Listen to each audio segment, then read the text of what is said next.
Eran las 12:30 de la noche en la casa de los Soder, ubicado en la pequeña ciudad de Fayetteville, en Virginia Occidental, Estados Unidos.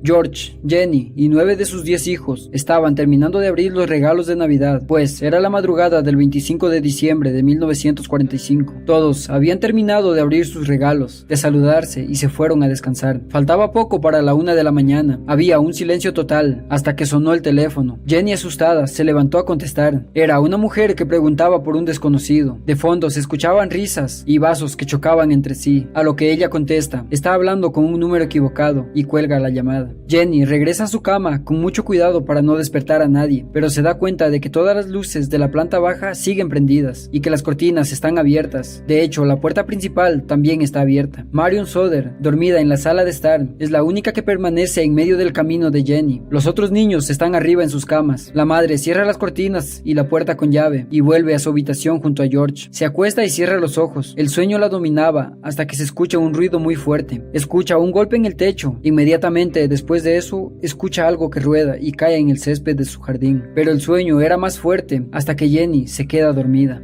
Una hora después, Jenny despierta en medio de un intenso humo. No se veía nada a su alrededor. La casa estaba en llamas. Desesperados, George, Jenny, Sylvia, Marion y 2 jóvenes John salen de la casa. Sylvia lo hace con la ayuda de uno de sus hermanos, ya que solo tenía 2 años de edad. Una vez afuera, George se percata de que 5 de sus hijos todavía deben estar dentro. Para rescatarlos, el padre rompe una de las ventanas de la casa con su brazo, lo que le provoca cortes y queda ensangrentado. Ingresa y empieza a gritar. Ni en el primer piso ni en el segundo están sus hijos. George cree que los 5 niños están en cada una de sus habitaciones, que están a los lados del pasillo, tal vez acurrucados con miedo o quizás aún dormidos. Como no puede entrar a las habitaciones, el padre intenta ingresar por las ventanas de la parte de arriba, pero falla. Extrañamente, la escalera que siempre estaba apoyada contra la parte exterior de la casa ahora ya no está. Subir le es imposible. George pone en marcha el plan B, que es llevar uno de los camiones de trabajo hasta la pared que da a la habitación de los niños. Luego subir al techo del vehículo y entrar por las ventanas,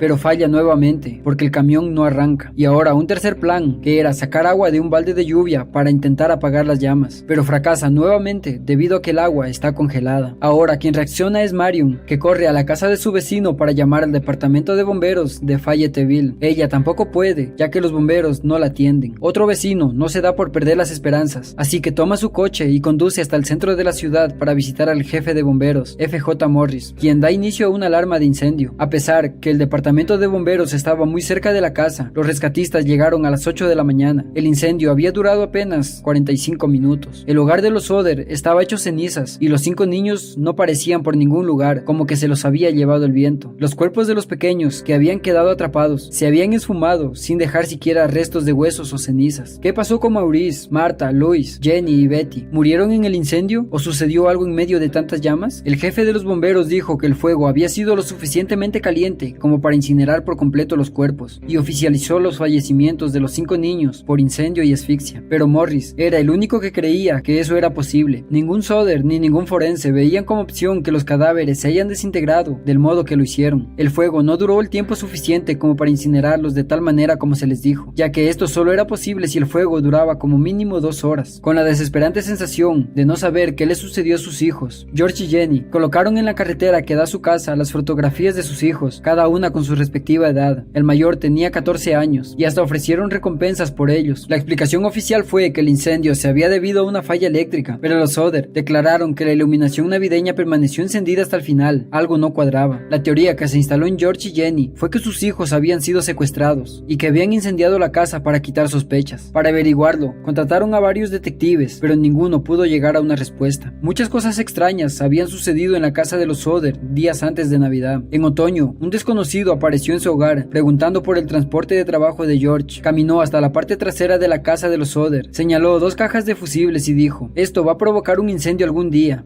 Días atrás de la misteriosa visita, la compañía eléctrica local había revisado el cableado y lo habían declarado en buen estado. También, meses atrás, otro hombre trató de venderles a los Soder un seguro de vida familiar. Este les dijo: tu maldita casa se está quemando y tus hijos van a ser destruidos. Te pagarán por los comentarios sucios que has estado haciendo sobre Mussolini. George, quien no apoyaba las ideas del dictador italiano, había llegado a Estados Unidos a los 13 años desde Italia y se había instalado en Fayetteville junto a su esposa compatriota. Era una ciudad repleta de italoamericanos americanos, y allí ellos eran una familia de clase media muy respetada. Los hijos mayores de los Soder también sacaron sus opiniones acerca de los días anteriores al incendio. Algunos hermanos recordaron la presencia siniestra de un hombre estacionado a lo largo de la autopista, observando con atención a los niños más pequeños de la familia cuando regresaban a casa después de la escuela. Todo parecía indicar que no se trataba de una simple falla eléctrica. Un reparador de teléfonos les había dicho a George y a Jenny que las líneas de su casa habían sido cortadas y no quemadas. Como habíamos mencionado, las luces prendidas durante toda la noche también indicaban que no había ningún cableado defectuoso. Nada cuadraba. Incluso hubo cierta explicación para los ruidos que escuchó Jenny durante la noche y para la falla del camión de George. Sobre el vehículo, un testigo dijo que vio a un hombre intentando quitar el motor, y sobre los ruidos nocturnos, la pequeña Sylvia encontró un objeto de goma en el patio que determinarían que se trataba de una bomba de napal de las que se usaban en la guerra. Los informes de avistamiento no tardaron en llegar, ya sea por confusión, aprovechamiento o la recompensa o verdad. Muchas personas afirmaron haber visto a los 5 niños. Una mujer dijo que los vio mirando desde su coche, otra que les sirvió el desayuno en la mañana posterior al incendio, y una tercera que trabajaba en un hotel, que vio 4 de ellos una semana después de Navidad. Los niños iban acompañados de 2 hombres y 2 mujeres que parecían ser italianos. Además dijo: traté de hablar con los niños de manera amistosa, pero los hombres parecían hostiles y se negaron a permitirme a conversar con los niños. Uno de los hombres me miró como ser un enemigo, se dio la vuelta y empezó a hablar rápidamente en italiano. Inmediatamente todo el grupo dejó de hablarme. Sentí que me estaba congelando y no dije nada más. Se fueron temprano en la mañana siguiente. 23 años después del suceso, los Soder recibieron una carta desde Kentucky. Dentro de ella había una fotografía de un joven que tendría la misma edad que su hijo Louis, desaparecido tras el incendio. La carta decía: Lois Soldier, amo al hermano Frankie. Los chicos IL, A90132. Los detectives no supieron qué hacer ante esto, y como era de esperarse, todo quedó ahí. George murió en 1968 y Jenny en 1989. Los dos se fueron sin saber qué les había ocurrido a sus hijos, o simplemente con la esperanza intacta de que no murieron en el incendio feroz, y simplemente se convirtieron en nada. En los últimos años, Sylvia aprovechó el internet para buscar más sobre el caso de los 5 hermanos. Los Soder querían apuntarse a otras ideas o teorías, para tener la ilusión de que sus 5 hijos aún vivían, y dedicaron su vida a eso. La verdad a veces puede ser tan simple, pero la mente no te permite asimilarlo, haciendo que resulte inútil aceptar dicha verdad. Si tienen algún caso que les interese, déjenme en los comentarios que estaré leyéndolos. No se olviden suscribirse para más casos y nos vemos en la siguiente historia.